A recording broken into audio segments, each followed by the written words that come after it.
Level 3 finale tutorial. Go ahead and get on the ground like this.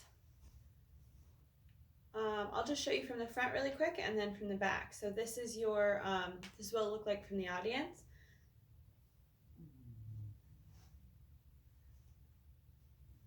Okay, all right, now you can get on the floor and put your right leg out. Here we go.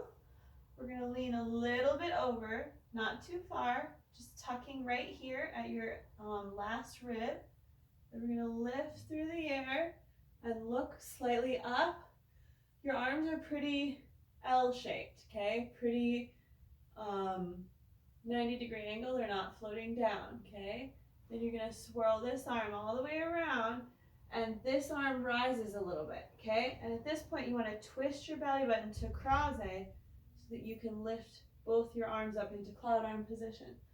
Then you're gonna take this arm all the way across. Notice that this arm didn't move, okay? And then you're gonna go like that. 1, 2, 3, 4. 1, 2, 3, 4. 1, 2, 3, 4. Sorry. Let me start over. 1, 2, 3, 4. 1, 2, 3, 4. Okay? All right. Thanks, girls.